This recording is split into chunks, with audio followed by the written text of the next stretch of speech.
आवाज येतोय का माझा?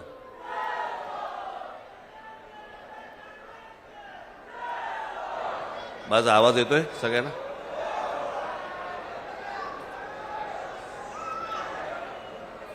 सन्माननीय व्यासपीठ आणि माझ्या जमलेल्या सर्व मराठी बांधवांनो, भगिनींनो आणि मातांनो,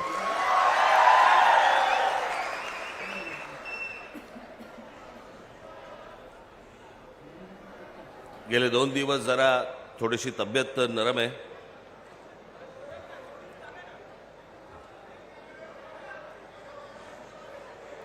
मी आज जो आत्ता इथे आलोय, मला सकाळी माझ्यात ताकद नव्हती. मी फक्त जयंतरावांच्या प्रेमाखातर, तुमच्या प्रेमाखातर म्हणून मी आज इथे आलो. फार काही लंब भाषण करणार नाही, परंतु जरा पावसाळा कमी झाला की पनवेलमध्ये मी सभा नक्की देईन, निश्चित देईन.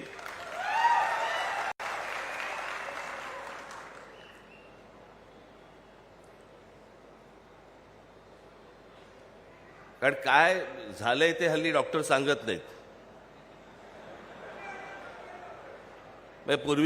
पूर्वीचे आजार कसे आपले ताठ मानेने नाव घेऊन समोर यायचे, हल्लीचे येतच नाहीत.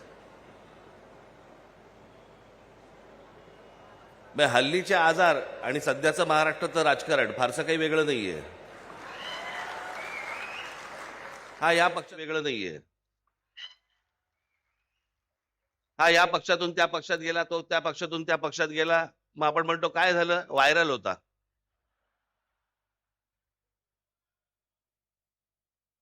हे सगळे महाराष्ट्रात व्हायरल खूप फिरतायत.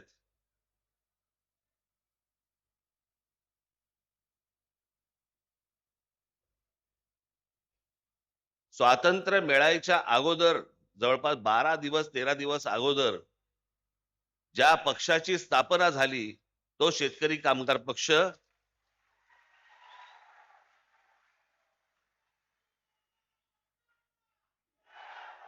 ते 3 ऑगस्ट 1947 ला स्थापना झालेली, 15 ऑगस्ट 1947 ला स्वातंत्र्य मिळालं.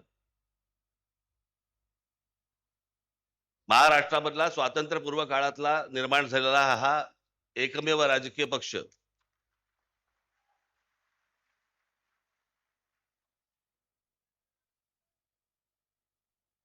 इतक्या वर्षानंतर देखील हे सगळं टिकून आहे, हे खरंच आश्चर्य आहे. मला अजूनही आठवतंय की 1981 साली शिवसेनेचं पहिलं अधिवेशन मुंबईला झालं होतं. आणि त्या शिवसेनेच्या पहिल्या अधिवेशनाला प्रमुख पाहुणे म्हणून श्रीपाद अमृत डांगे आले होते, कम्युनिस्ट पक्षाचे. खरं तर शिवसेना आणि कम्युनिस्टांमध्ये कधी मधून विस्तवी जात नसे, पण राजकारण आणि राजकारणी हे उदार होते, मोठ्या मनाचे होते. ते मोठं मन आता संकुचित व्हायला लागले सगळ्यांचं. म्हणजे आज जर समजा विचार केला त्या गोष्टीचा, तर शिवसेनेच्या व्यासपीठावरती श्रीपाद अमृत डांगे येणं म्हणजे भगव्या व्यासपीठावरती लाल ध्वज येण्यासारखं होतं.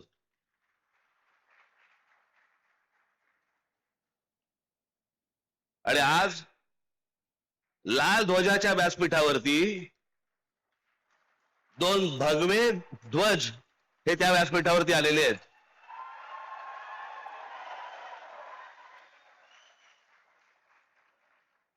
जयंतरावांनी मला जेव्हा येऊन सांगितलं की तुम्ही यायला पाहिजे, आणि ते बाकी काय नाही, फक्त मराठीवर बोला. त्याच्यामुळे आता बाकी मला खरं तर शेका पक्षावरती खूप बोलायचं होतं, पण जयंतराव बोले नका बोलू, म्हणून त्याच्या मला काय बोलता नाही येणार होता. इथे मगाशी कोणीतरी उल्लेख केला की मी शेतकरी कामगार पक्षाच्या व्यासपीठावरती मी पहिल्यांदा येतोय. नाही, दुसऱ्यांदा येतोय.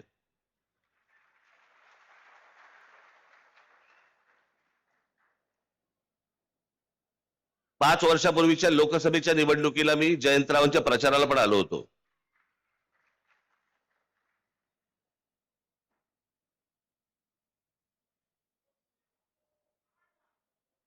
राजकीय पक्ष असतात, निवडणुका होतात, निवडणुका लढवल्या जातात, सगळ्या गोष्टी असतात. पण आजचा प्रमुख जो महाराष्ट्रामधला मुद्दा आणि खास करून तो रायगड जिल्ह्याचा जो मुद्दा आहे, तो मला असं वाटतं तुम्ही सर्वांनी समजून घेणं गरजेचं आहे, पक्षाचा विचार न करता.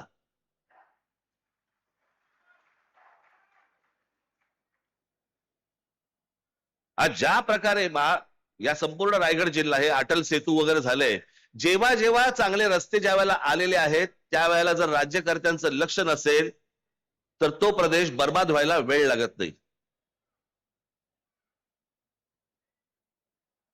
आणि आपल्याकडच्या राज्यकर्त्यांचं तुम्हाला आता सध्या माहितीच आहे. महाराष्ट्राचा राज्याचा मुख्यमंत्री महाराष्ट्र राज्याचा मुख्यमंत्री महाराष्ट्रात लहान मुलांना हिंदी कशी आणता येईल आणि शिकवता येईल याचा विचार करतोय. पण महाराष्ट्रामध्ये जे काम धंद्यासाठी येत आहेत त्यांना मराठी कशी येईल याचा विचार नाही मुख्यमंत्र्यांच्या मनात.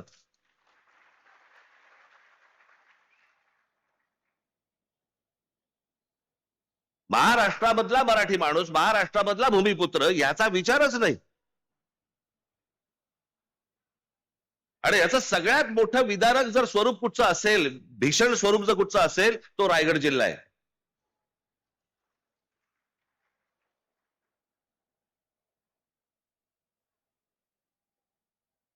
आज या रायगड जिल्ह्यामधल्या अनेक शेतकऱ्यांच्या जमिनी चालल्या आहेत. कुठे चालल्या आहेत, काय चालल्या आहेत?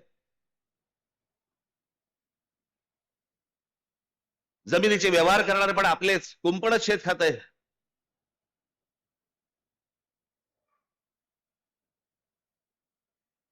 शेतकऱ्यांच्या जमिनी चालल्या आहेत, उद्योगधंदे येत आहेत, उद्योगधंद्यांमधनं बाहेरच्या राज्यातनं माणसं येत आहेत. मी आज ज्या व्यासपीठावरती आलेलो आहे त्या पक्षाचं नाव आहे शेतकरी कामगार पक्ष. म्हणजे एका बाजूला शेतकरीही बर्बाद होतोय आणि दुसऱ्या बाजूला उद्योग जे येत आहेत त्याच्यामध्ये मराठी कामगार भरती होत नाहीये, बाहेरच्या राज्यातले लोक होत आहेत. शेतकरी कामगार पक्ष मग काय उपयोग? या रायगड जिल्ह्याची जबाबदारी जयंतराव तुम्ही हातामध्ये घेतली पाहिजे. आणि जो शेतकरी आहे तो बर्बाद होणार नाही. या रायगड जिल्ह्यामधली मराठी तरुण तरुणी या उद्योगधंद्यामध्ये कामाला लागली पाहिजेत. याच्यासाठी मला असं वाटतं सर्व पक्षांनी काम करणं गरजेचं आहे. बाकीची राज्य बघा तुम्ही. मी या हिंदीच्या प्रश्नावरती पण बोललो होतो. मी तेव्हा माझ्याकडे आले होते ना जेव्हा ते शिक्षण मंत्री भुसे, त्यालाही मी म्हटलं होतं, मी म्हटलं गुजरातमध्ये आहे का हो? या देशाचे पंतप्रधान आणि या देशाचे गृहमंत्री हे दोघेही गुजरातचे आहेत. अमित शहा एका त्यांच्या इंटरव्ह्यू मध्ये बोलले होते, त्यांना प्रश्न विचारला भाषावादावरती, तर ते बोले पहिल्यांदा तुम्हाला सांगतो म्हणे मी काही स्वतः हिंदी भाषिक नाही, मी गुजराती आहे. देशाचा गृहमंत्री स्वतः ठणकावून सांगतो की नाही मी हिंदी भाषिक नाही, मी गुजराती आहे.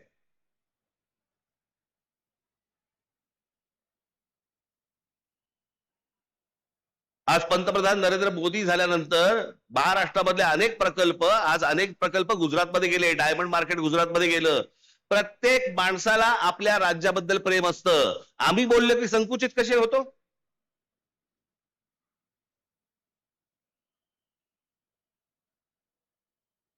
मी जेव्हा त्यांना सांगितलं, म्हटलं तुम्ही आता हिंदी आणायचा प्रयत्न करताय, गुजरातमध्ये आहे का हिंदी? ते बोलले नाही गुजरातमध्ये नाही हिंदी. म्हटलं मग महाराष्ट्रात का आणताय? यांचं काय राजकारण चाललंय ना, मला असं वाटतं आपण ही गोष्ट नीट समजून घेणं गरजेचं आहे. राजकीय पक्ष निवडणुका येत राहतील, जात राहतील, सगळं होत राहील. मी मागे माझ्या भाषणात म्हणालो होतो ना, एकदा तुमची भाषा संपली आणि तुमची एकदा जमीन गेली, जगाच्या पाठीवर तुम्हाला कसलंही स्थान नाही, कसलंही स्थान नाही. मी आता मुद्दा म्हणून तुम्हाला आता गुजरात मधली जागेची परिस्थिती म्हणजे शेती जमीन बघा, शेतीची जमीन गुजरात मधली काय परिस्थिती आहे? Gujarat tenancy and agriculture land act या कायद्यानुसार गुजरातमध्ये जे गुजरातचे रहिवासी नाहीत किंवा अनिवासी भारतीयांना शेत जमीन विकत घेता येत नाही. म्हणजे उद्या जर समजा तुम्ही महाराष्ट्रामधनं जर समजा गुजरातला गेलात, तुम्हाला शेत जमीन विकत घेता येणार नाही. हे भारतामध्ये चालू आहे. हे आपल्या देशातच चालू आहे. ज्या राज्याचे पंतप्रधान आणि गृहमंत्री हे दोन्ही एका ज्या गुजरात राज्याचे आहेत, त्यांच्या राज्यामधली शेत जमीन या देशातला कोणीही नागरिक जाऊन विकत घेऊ शकत नाही.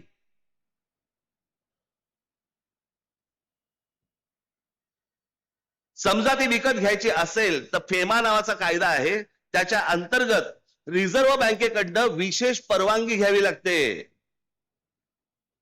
प्रत्येक जण आपल्या राज्याचा विचार करत असतो, प्रत्येक जण आपल्या राज्यातल्या माणसांचा विचार करत असतो. आम्ही का नाही करायचा?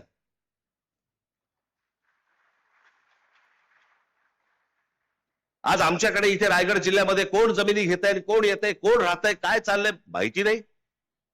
ठाणे जिल्ह्यामध्ये आमच्या कोण येतंय, कोण राहतंय, कोण जमिनी विकत घेते माहिती नाही. जवळपास उत्तरेमधले अनेक असे धनदांडगे आहेत की ज्यांनी आज महाराष्ट्रामध्ये, कोकणामध्ये, खास करून रायगडमध्ये, रत्नागिरीमध्ये, सिंधुदुर्गामध्ये जमिनीच्या जमिनी घेऊन ठेवलेल्या आहेत. आमचेच लोक विकतायत. आमच्या लोकांना एवढंही कळत नाहीये की यातनं आम्हीच संपणार आहोत.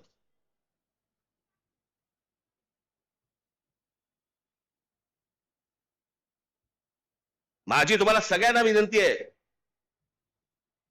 याच्या पुढे उद्योगधंद्यासाठी जर जमिनीसाठी जर तुमच्याकडे लोक आले, तुमच्या जमिनी नुसत्या विकायच्या नाहीत. त्याला म्हणा आम्ही जेवढे शेतकरी आहोत तुमच्या कंपनीमध्ये आम्ही पार्टनर म्हणून येणार. आमची मुलं तर लागतीलच लागतील तुमच्याकडे कामाला, पण अशा फोकटच्या फाकट आम्ही नुसत्याच जमिनी देणार नाही तुम्हाला. आज या गोष्टी जर नाही वाचवल्या आपण, आपल्या हातात काहीही राहणार नाही. उद्या याच ठिकाणी, याच रायगडमध्ये अमराठी नगरसेवक निवडून येतील, अमराठी आमदार निवडून येतील, अमराठी खासदार निवडून येतील. मी जो त्या दिवशी माझ्या एका सभेमध्ये मी सांगितलं ना की हा धोका सगळा अख्खा ठाणे जिल्ह्याला विळखा पडलेला आहे.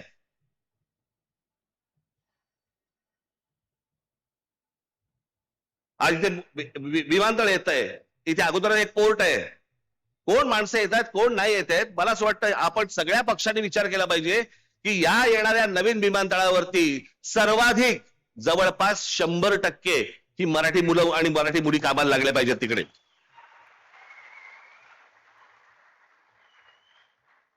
बाहेरून कोणीतरी उद्योगपती येणार, तुमच्याकडच्या जमिनी घेणार, तुमच्याकडचे धंदे घेणार आणि वाटेल तो थैमान घालणार.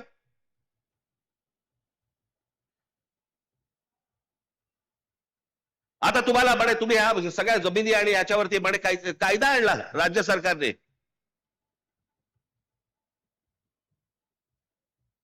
तुम्ही कोण आहात? तर अर्बन नक्षल आहात,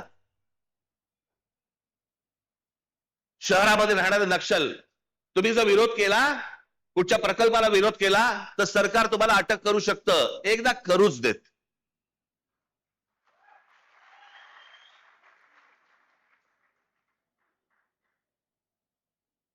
या महाराष्ट्रामध्ये मराठी माणसाच्या थडग्यावरती उद्योग नाही उभे राहणार. उद्योग आणायचे असतील तर मराठी माणसाचा मान सन्मान राखूनच तुम्हाला उद्योग आणावे लागतील, त्याशिवाय तुम्हाला आणता येणार नाहीत. कोण कुठे येतोय काही काही पत्ताच लागत नाहीये. कुठून रस्ता, म्हणजे या संपूर्ण राज्यामध्ये कोणत्या प्रकारची प्रगती होते, कुठून रस्ते निघणार आहेत, काय निघणार आहेत, फक्त मंत्र्यांना माहिती. का? तेच ठरवणार आणि रस्ता व्हायच्या अगोदर तेच जमिनी घेणार आणि मग या सगळ्या उद्योगपतींशी व्यवहार करणार आणि मग सगळे गब्बर होणार आणि मग निवडणुकीच्या तोंडावरती विषय गेला बाजूला, विचार गेला बाजूला, फक्त तोंडावर तुमच्या पैसे फेकून मारणार आणि तुमच्याकडनं मतं घेणार. एवढा एकमेव उद्योग महाराष्ट्रात सुरू आहे. कोणी त्याच्या खोलात जाऊन बघायला तयार नाही, कोणी त्याच्या खोलात जाऊन विचार करायला तयार नाही की ह्याच्या पुढे काय होणार आपलं.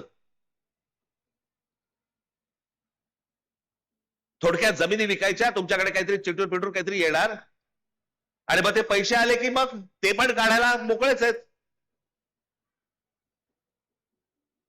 सर्वाधिक डान्स बार हे रायगड जिल्ह्यामध्ये बंद झाले होते ना हो. मग अनधिकृतरित्या एवढे डान्स बार हे सगळे रायगड जिल्ह्यामध्ये, तेही कोणाचे? तेही मराठी लोकांचे. म्हणजे इथून पिळला गेलात की डान्सबारच्या नादी लावून तिकडून पिळून घ्यायचं? अहो रायगड जिल्हा आहे ना हो. आमच्या शिवछत्रपतींची राजधानी आहे ना इथे. कल्याणच्या सुभेदाराची खडा नारळाने ओटी भरून परत पाठवणी करणारा आमचा राजा, त्याची राजधानी इथे असताना त्या रायगडमध्ये डान्सबार सुरू आहेत. तुम्हाला पूर्ण भरकटवून टाकायचं. तुमचं मूळ विषयांकडे लक्षच नाही गेलं पाहिजे. वेगळेच विषय आणायचे. आता कालच माझ्याकडे कोणीतरी आणलं की आता काहीतरी महाराष्ट्र राज्य स्वतः गुजराती साहित्य संमेलन भरवतोय म्हणे. भरवू देत.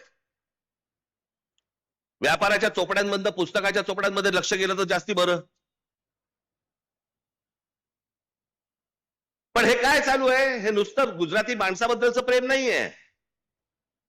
मराठी माणसाची आणि गुजराती माणसाची लागावी, इथे भांडणं व्हावी, त्यात आपण मतं कशी काढू शकतो, काय काय करता येईल, याच्यासाठीचे उद्योग आहेत. दुसरं काही नाहीये. त्याला वाटलं होतं की लगेच राज ठाकरे आणि बाकी सगळे संजय राऊत आम्ही सगळेजण रिॲक्ट होऊ त्याच्यावरती. होणार नाही. आम्हाला जे पाहिजे तेच आम्ही करू. तुम्हाला जे पाहिजे ते आम्ही करणार नाही. बिलकुल करणार नाही. ज्या वेळेला समजेल की तुमच्या कृतीत महाराष्ट्राला नख लागतंय, त्यावेळेला अंगावरतीच येऊ.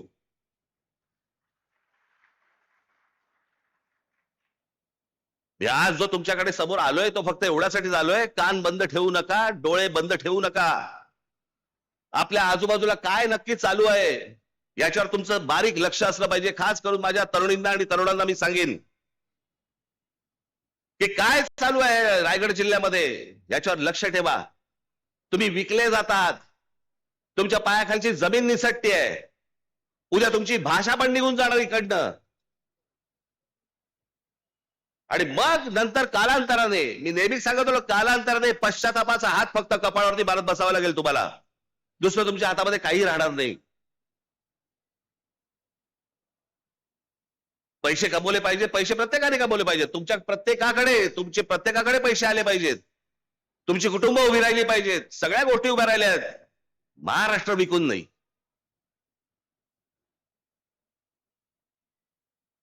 आज बाहेरच्या राज्यांमध्ये आपल्याबद्दलची काय बोलले जातं माहितीये? अत्यंत लाज वाटते मला. लाज. हे कोण आहेत लोक म्हणे? परचेसेबल कम्युनिटी. विकत येणारी माणसं, विकत घेता येणारी माणसं. ही आपली प्रतिमा आहे. मी जे सतत सांगत आल्यावर 1400 वर्ष राज्य केलेला हा महाराष्ट्र या हिंद प्रांतावरती, तो विकला जातो. तो बिकाऊ आहे. त्यातली माणसं विकली जातात. आपलं सगळं जमीन बिमीन, सगळं भाषा भिषा, सगळ्या गोष्टी सोडून द्यायला तयार होतो. असा आपण आपला महाराष्ट्र आहे. कशासाठी पुतळे ठेवायचे शिवाजी महाराजांचे?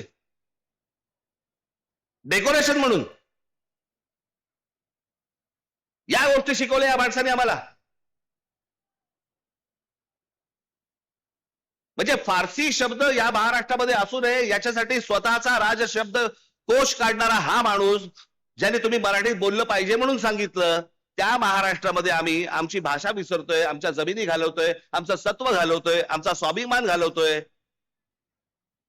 एक बाबासाहेब पुरंदरेचं एक फार छान वाक्य होतं, ज्या वेळेला स्वाभिमान शून्य माणसं ज्यावेळेला होतात ना, त्याला उरतात फक्त जिवंत प्रेत.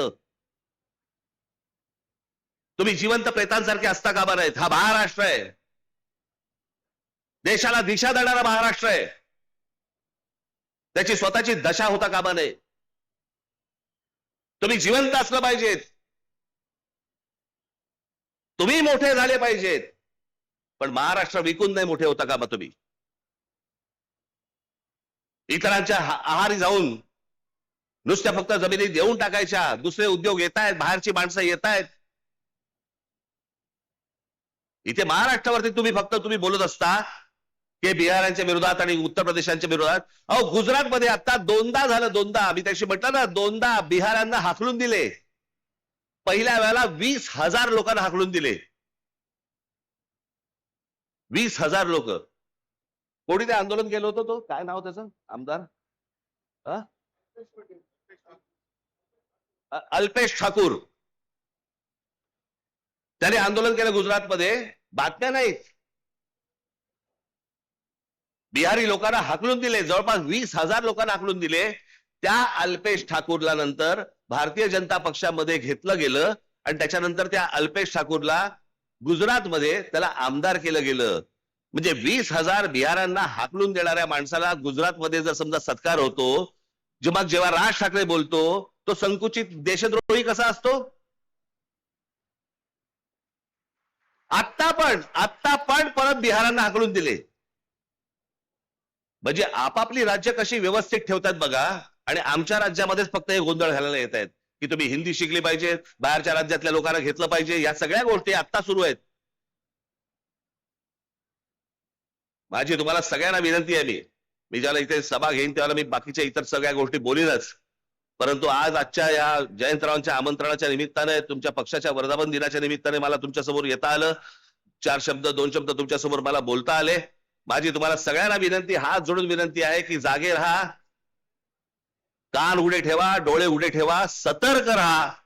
आपला महाराष्ट्र विकला जाऊ देऊ नका, एवढीच फक्त विनंती करतो आणि आपल्या सर्वांची मी रजा घेतो. धन्यवाद. जय हिंद, जय महाराष्ट्र. धन्यवाद राजसाहेब. आपण आपल्या मनोगतातून मराठी मनाला साथ घातली त्याबद्दल मी आपला मनःपूर्वक आभारी आहे. राजसाहेबांना तर मनसे अध्यक्ष राज ठाकरे हे शेकापच्या मेळाव्यातून शेतकरी जनतेशी कामगार बोलत होते पक्ष, आणि शिवसेना, महाराष्ट्र या मेळाव्यामध्ये शिवसेना, बऱ्याच गोष्टींचा उल्लेख त्यांनी केलाय. कान उघडे ठेवा, डोळे उघडे ठेवा आणि महाराष्ट्र विकल्या जाऊ देऊ नका, असं मोठं वक्तव्य राज ठाकरे यांनी जनतेला संबोधित करताना केलंय. त्याचबरोबर आम्हाला जे पाहिजे तेच आम्ही करू, तुम्हाला जे पाहिजे ते आम्ही करणार नाही, असं देखील त्यांनी मोठं विधान एक जनतेच्या समोर केलेलं आहे. त्यानंतर महाराष्ट्राच्या